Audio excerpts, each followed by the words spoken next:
How are you? Excellent. Dr. Cheatham, how are you? Oh, good. You're the man who set this up. Don't blame me. Don't hold me. Mr. King, how are you? You the candidate, the king? He needs to be, though. He needs to be a candidate. How are you, Mr. King? Nice Well, how are you? Nice to meet you. Oh, wait. Oh, that's right. I forgot who.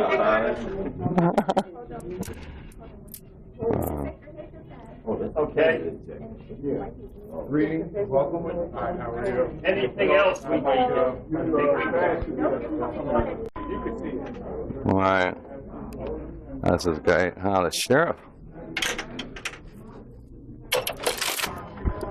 Hey, how you doing, sir? Hey, great. Great. So you're now more ceremonial than anything. That's good. That's good news, right? Yeah, it is. Sharing this opportunity today to moderate with our dear good friend Michael Eugene Johnson, who will be up shortly.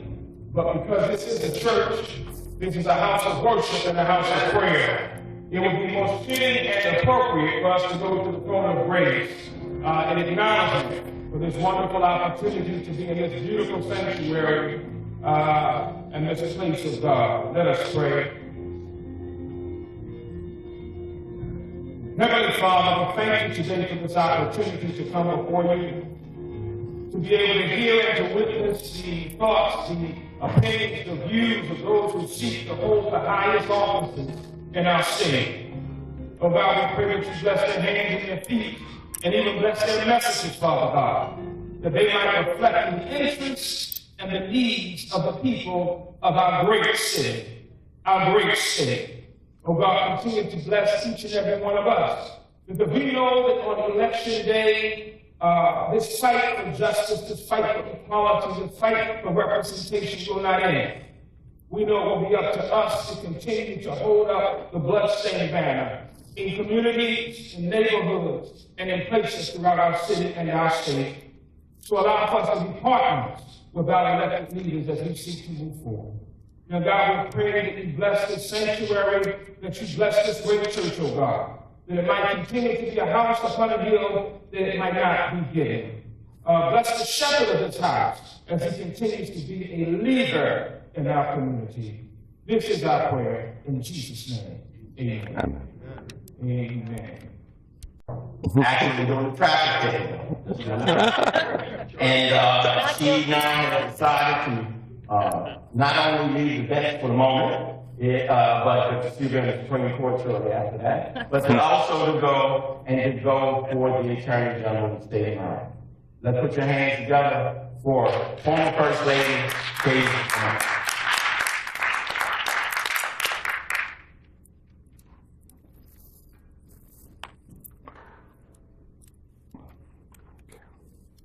Good morning, everyone here in Cuba. Good morning. So, again, I'm Katie Curran, and I want to be your next Attorney General. And I'll tell you, it's because of all the things that I've learned over the past 30 years working in Maryland's legal system, and as well as for the past 59 years being a resident of Baltimore City. So, for the first 10 years of my career, I worked as an assistant state attorney in Baltimore County as a prosecutor, and I handled hundreds of cases in front of judges and juries. Really sad, troubling cases, homicides, child abuse, sex offense cases, and was there for a decade. And before I left that office, I was chief of the white collar crime unit, where a lot of the crimes that were committed in that unit were against seniors. So I certainly know when seniors or how seniors are targeted. I've seen it as a prosecutor and I've seen it as a judge.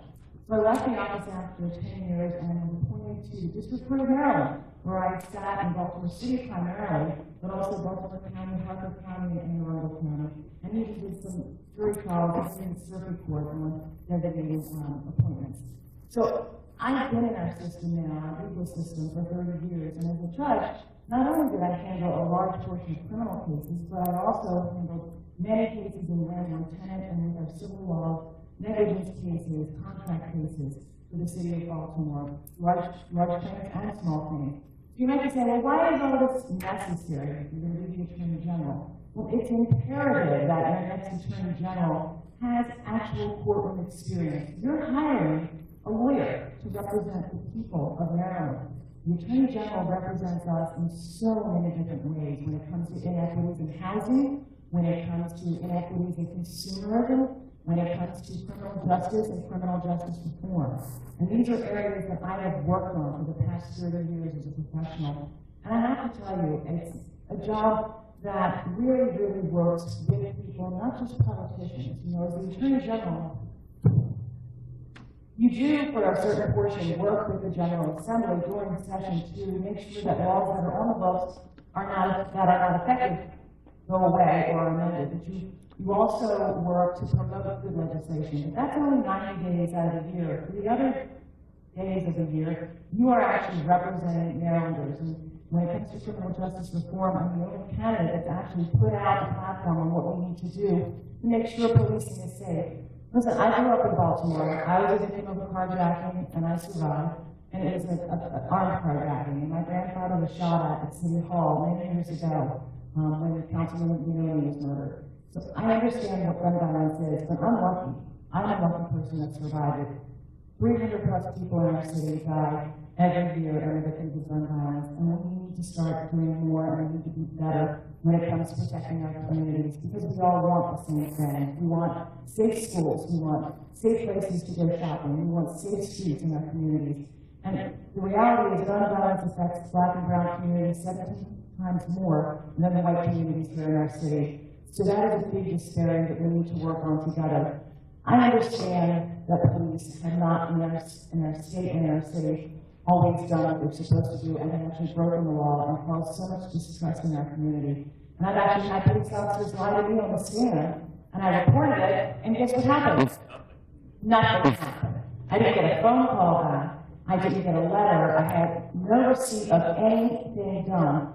2 years after that, they were removed from the police department, but I don't know how many other people were terrorized because of the way they lied and because of the things that they probably did that had them removed. So I know that as the next Attorney General, we need to continue to work for criminal justice reform to make sure that we are making communities safe, but keeping the police transparent and accountable. And that's the only way you can do it. I mean, you can train them all you want, but if there's no accountability and it has to be swift, people are going to be harmed, and the communities are going to be harmed. So there's a lot of things that we're doing, like the police accountability boards, which will be going into effect in a few weeks.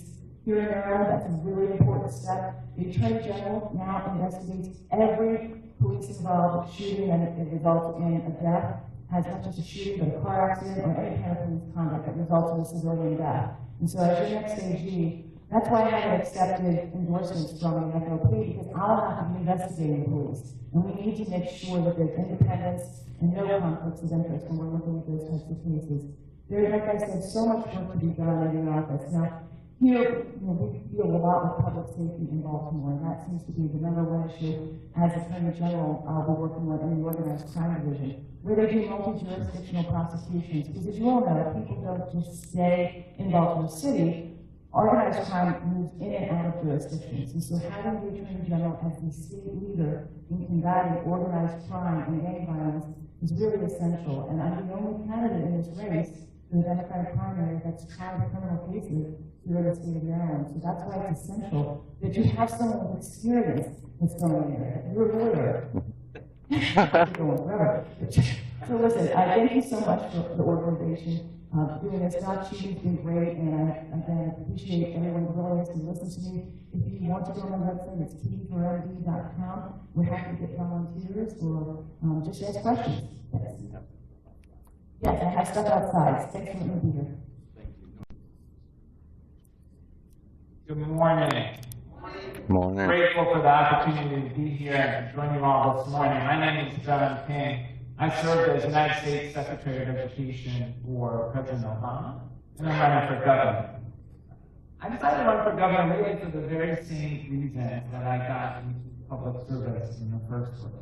A deep belief in the role that public institutions can play in people's lives, and I know that because public schools saved my life as a kid. When I was growing up, both my parents were public school educators. My mom was a teacher and school counselor, and my dad was a teacher and administrator. But they both passed away when I was little. My mom when I was 8, my dad when I was 12. And in the period when it was just my dad and me, my dad was struggling with Alzheimer's. The home was incredibly difficult. I know my father would be like, one night, some nights he'd talk to me, some nights he wouldn't say words. Angry, even violent. And the thing that saved me, public school teachers who made school a place that was safe, engaging, helping. After my dad passed when I was 12, I moved around, different family members, different schools, and I struggled as a teenager, as often happens for kids who've experienced trauma. I struggled a lot, so much that I got a ton of trouble, and actually the first United States Secretary of Education has been kicked out of high school. We made arrangements for him, but I am excited about the fact that he is here. I am always excited. I'm excited that all of y'all are here, but I'm excited that he. People don't understand just how hard it is to put yourself out there. Many people don't understand the sacrifice of what it really is to serve. And I just want to commend all of the candidates for being willing to put yourself out there. You know, having said that, I think I just want to kind of bring people up to speed a little bit about who I am. Because, you know, in where we are right now, and where we're doing it, it really talks about who I am. You see, I am a man of faith, and I'm not ashamed of it. And I believe that it's important that you understand I feel very blessed in my life. Now, many people would say that, how can you say that with all the challenges you face? But because of those challenges, they made me stronger, they made me wiser, and they made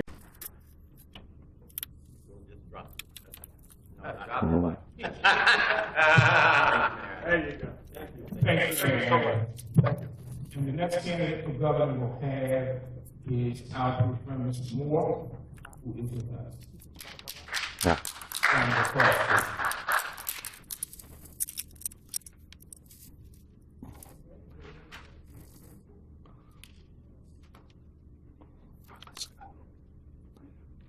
Blessings, good afternoon. Good afternoon.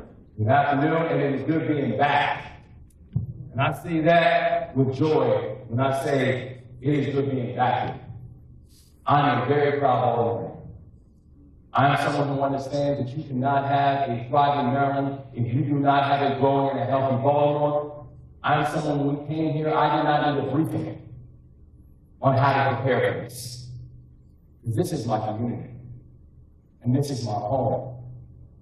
And when I think about what it is in this moment that is going to be required, it is going to be required for us to be bold and to be thoughtful and to prioritize those who oftentimes have not been prioritized.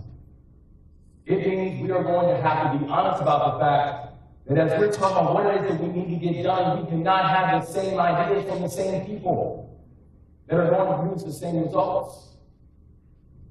But when we think about what this moment requires, it's going to require us to be bold. Now, when I think about my life has been living with the inequalities of unfair policies. And I say that again, and I'm thankful to be here with NJ and be here with Doc. And Doc, thank you for your leadership and everything you continue to do for our community. Back and forth, thank you. But my life has been littered with the inequities of bad policies. Where I was almost 4 years old when I watched my father die in front of me because he didn't get the help that he needed. The first time that I felt handcuffs on my wrists was when I was 11 years old because I came up in an area that was hyper and over-policed. My mother didn't give me the first job that gave her benefits until I was 14 years old. First job that gave her reliable hours. This is a woman with a master's degree. So we won't have a conversation about inequitable pay between men and women or inequitable pay between people of color and non. This is not an academic exercise to me. I have seen this. And by the way, that job that my mom got that gave her benefits, it was right here in Baltimore. And it was the first time that I fell in love with a place that I've consistently called home ever since. And I knew from a young age I was going to devote the rest of my life to public service, because I was going to devote the rest of my life for fighting for people like my mom, and fighting for people like my dad. And that's what I've done. And whether it was leading soldiers in combat, where I led paratroopers in Afghanistan as a member of the 82nd Airborne Division, or when I came back and I started a successful small business right here in Maryland, right here in Baltimore, where we were helping first-generation students, to include students over at Coppin State, students from our HBCUs, over 600, and helping them make it to and through college, or whether it was leading one of the largest poverty-fighting organizations in this country, raising, investing over $650 million, working with over 1,600 organizations, finding what works, funding it, and scaling it. Finding it, funding it, and scaling it. Including investing millions of dollars right here in Baltimore. Working with places like the Center for Urban Families and working on everything from job reskilling and job retraining and focusing on reentry efforts. And making sure that every sentence does not have to be a life sentence. And so we know that in this time, in this moment, we are going to build collectively. We are going to grow equitably. That we are, in our time, going to be a state that will have pre-K for every single child in need in this state. That we are going to ensure that our children are learning not just how to be employees, but how to be employers. And we're going to invest in apprenticeship programs and trade programs. So if our young people want to go on and become a carpenter, or an iron worker, or a pipe fitter, or a worker in HVAC, that they have pathways for their long-term economic success as well.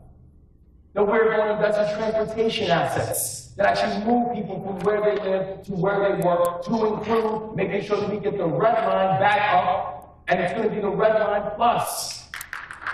Because our communities deserve that. And it should not take over an hour and a half to get from Montgomery over to downtown if that's where your job is taking. That we have to ensure that we can have policing in our communities that actually work for our communities. And that we should have a policing mechanism that moves with appropriate intensity, and absolute integrity. And know that when we're talking about policing, that doesn't mean we'll just mean more guns. And that doesn't mean we're going to incarcerate or militarize our way out of this. That we have to invest in mental health supports, crisis intervention teams, create additional pathways for all of our families to feel safe in their own communities, in their own homes, and in their own skin. And we have to ensure that we have the ability for our businesses and our small businesses, our minority-owned businesses, our women-owned businesses to grow and to thrive. That we need to ensure that people, as they start with an idea and build something, that we can have procurement policies that are actually supporting our businesses and not serving as a cruel joke. That we can reduce all the red tape that exists for our businesses to be able to grow and build, and make this a better place to retire. Right now in the state of Maryland, the state of Maryland is listed as the worst place in America to retire. Literally number 50. Guess what will not happen in a Moore Miller administration? Because we are going to fix that.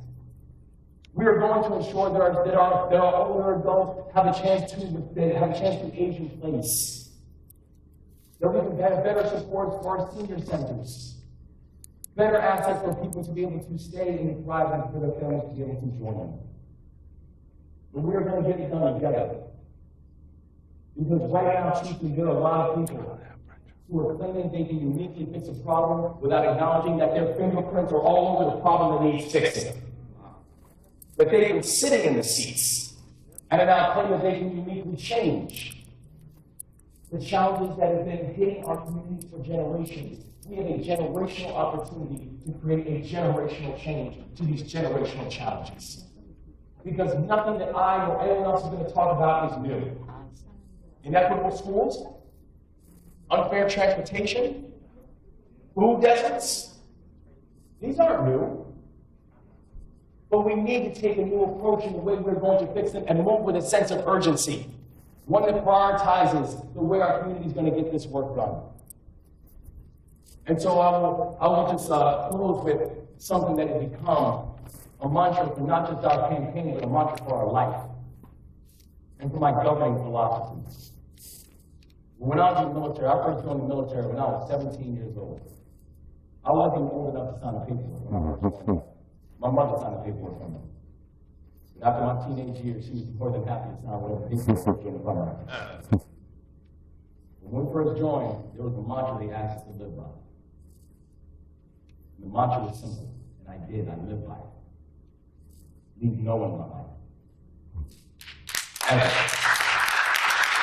You get one of our people, I will send a battalion of people in the fight. You don't leave anyone behind. We've been left behind. The city's been left behind. We've been divested. We've been told that it's our responsibility to figure it out, without acknowledging what a core part of the state we are. It's our time. We need to take this moment seriously. We need to take this movement seriously. And together, we are going to be a state that leaves no one behind. Bless you all. It's great being here. Thank you so much.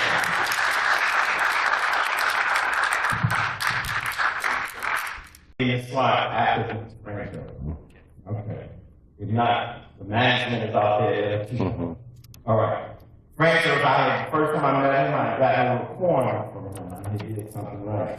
I didn't know it was corn. I could catch it in, though, but I appreciated the corn. Yes, that's the corn right there. So the controller and gubernatorial candidate, Mr. Franchot.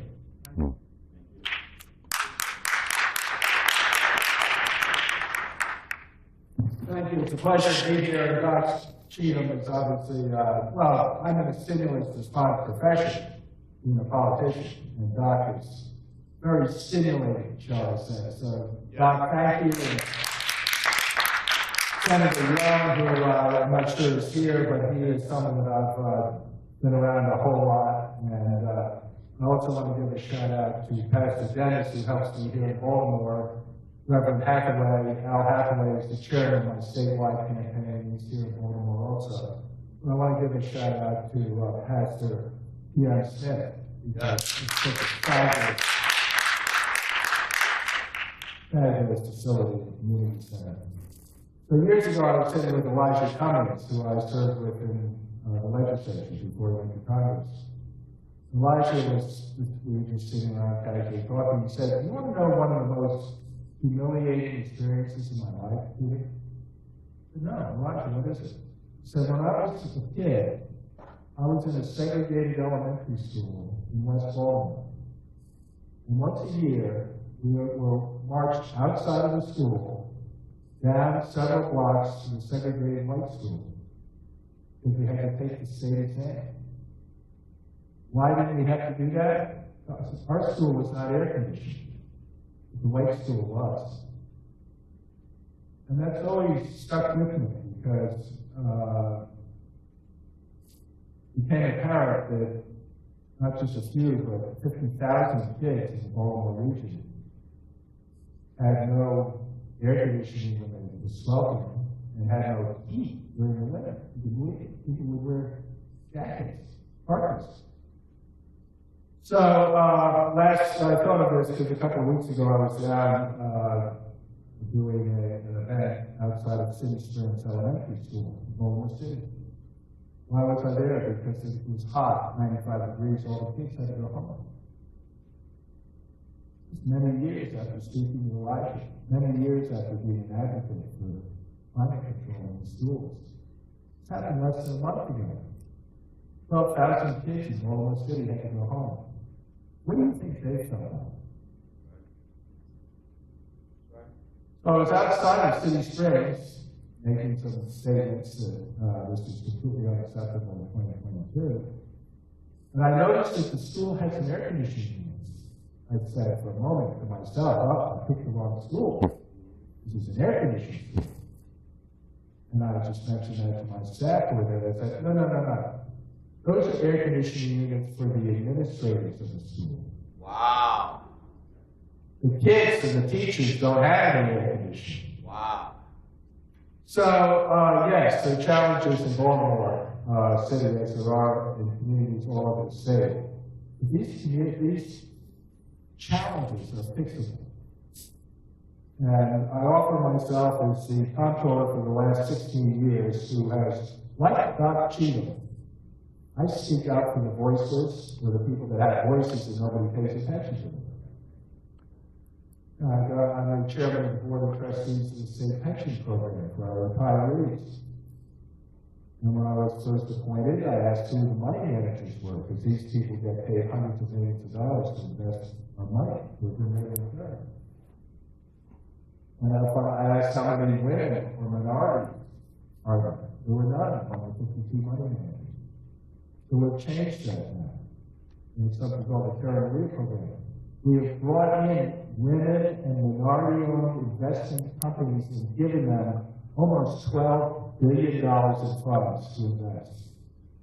And I'm happy to report that because of that, which was in the face of a lot of opposition, that it was political, not fiduciary, the new talent and new energy and new innovation of these minority and women money managers, they're outperforming the people they can replace. So I think there's a bright future down the road, not just for Baltimore, but for the state of Maryland, because we're a very diverse state. I offer myself as someone who's an expert on not only the Board of Public Works and the Comptroller's Office, and something that we've turned into a passion of customer service. It's recognized around the country as a place that is an agency that has the 3 R's, I call them: respect the taxpayer, respond to the taxpayer, get results for the taxpayer. I intend to bring that air of confidence to every state agency as governor. And most of all, I intend to bring economic prosperity to the city of Maryland, Baltimore region included. So there's a brighter future ahead for us. I just wanted to mention something to the seniors because I'm close to being in the senior category myself. And I just want to say that obviously when you retire, you're on a fixed income. It's a different situation from when you were working. We are going to deal with that. I'm someone that is advocating low tax, keeping taxes low, but also taking the gas tax holiday when we can afford it if it's a short-term fix. Thank you. We definitely have the money to do that, and it's something that's enormously popular.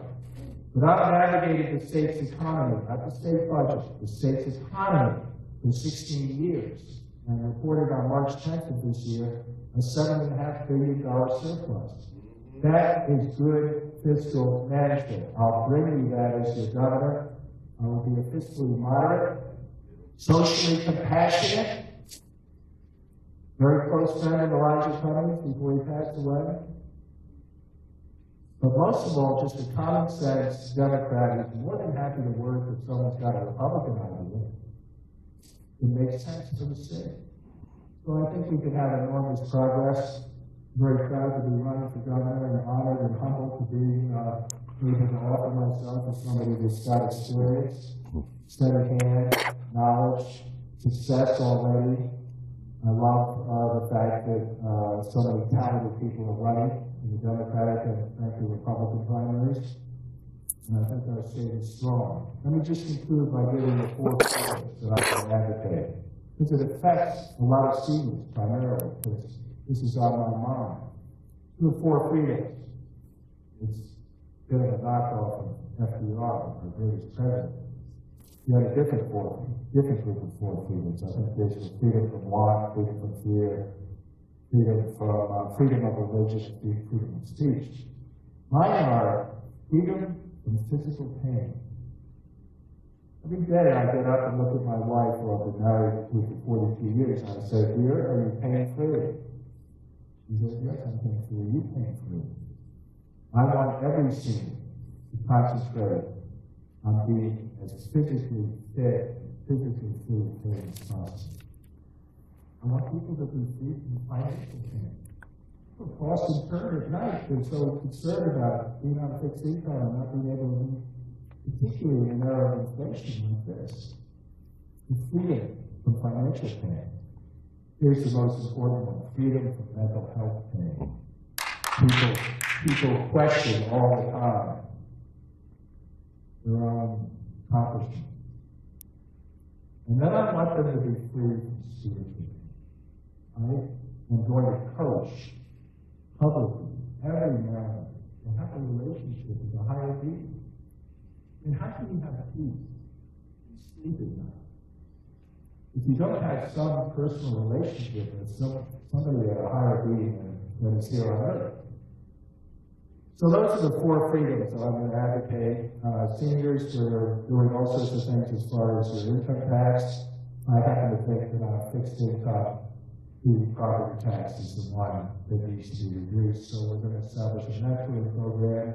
If you mentor a half dozen young adults, give them some of your life advice and life skills,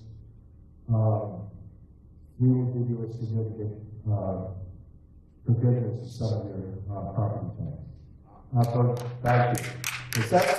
That property tax in Montgomery County and other counties around the state, and even Baltimore City, is what drives people from their homes later in their lives, and it's completely unacceptable because we need to value your dignity, we need to respect you, we need to get you to stay in your homes, and for 16 years I've voted against any increase in the state property tax. Thank you all very much.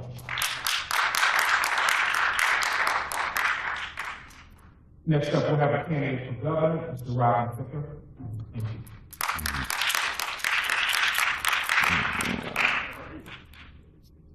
Also pushed through a limit on property taxes, which was proposed by a which required a unanimous vote of the 9-member county council to increase property taxes. Oh, finally, Fox. I can tell you that Hey, better late than never. As a matter of fact, I'm the only candidate running, and you didn't hear it. I'm looking to do a. How are you? I've been wondering where you were. I'm around. I don't I'm always every day. Hi. Controller Franchot, Doc Cheatham, the NAWCP of Baltimore County, and local preachers have raised that the homicide rate is so bad in Baltimore City that a step like bringing the National Guard to the city like we did in D.C. So you're against that as Wes Moore. So you're not. I'm in favor of bringing in our elite law enforcement. But the National Guard? The National Guard is not. They're the best citizens? Or? It's in the Army. I know. You were in Vietnam, right? Post-Vietnam? No, I did not go to Vietnam, but I'm telling you that the National Guard is not the right force right now. It's not the right message. Thank you for your time. Thank you. It's a regressive tax. I could try No, it's okay. You want to run? I know, but I know who Johnny you is. I'll be right back to here. Uh-oh. Yeah, sure, go ahead. It's the new poll today. How do you feel about these numbers? Every time it's taken, we always come out and I'm delighted to say when we had our election. This has gone on for months now, and I am quite confident that when people walk in and actually go to the site analysis, they know someone who has experience in alternative economy, and they like it, pretty well. Chancellor, just a quick question. I think Wes Moore says no, Franchot says no, but people like Doc Cheatham, local preachers here, a lot of the faith community, the NAWCP of Baltimore County, are demanding that the National Guard be put on in the east and west Baltimore because the homicide rate is so ridiculous. It's ridiculous? Yes. It worked in D.C. with the and Doc Cheatham was one of them. Institutionalized changes work in D.C. We have to fix. Yeah, but that's how I'm a native Washingtonian. We got rid of the murder capital of America with the National Guard, police, we got more police officers, better trained police officers. I mean, I was the assistant U.S. attorney in the homicide, but I'm happy to talk about it. Okay, all right, thank you. He knows where it's at. He's got a lot of good ideas, and anytime he wants to come in, even without an appointment, he can come down and tell us what he thinks we should do. That's I want to be on his campaign. He's got organizational ability. Oh, give me a balance. Okay. Sure. I would say no more than about 50. So far as being in the auditorium, we think there may be about 400 or 500 that are watching on the internet. But physically, it looks like it's about 50 because half of those candidates, half of the people in there, people working for the candidates. So I thought the turnout was poor. But I know the fact that we also make certain that we stream it. And Huber Church does an excellent job in getting this information out to their congregation and other congregations, because what they did yesterday, the churches were told rather than have physically come here, they could all go on the internet. So we know we reached a lot of people, but physically I was very disappointed with the physical turnout. But we think we did all right so far as going on Tuesday. A lot of people watching Yahoo. Oh yeah, that's it, yeah. Well, thank y'all for being here. Anytime. But one important fact, though, is that you can't vote on the internet. See, July 19th, people don't know when that is. They don't know when the election is. Thank y'all guys for being here.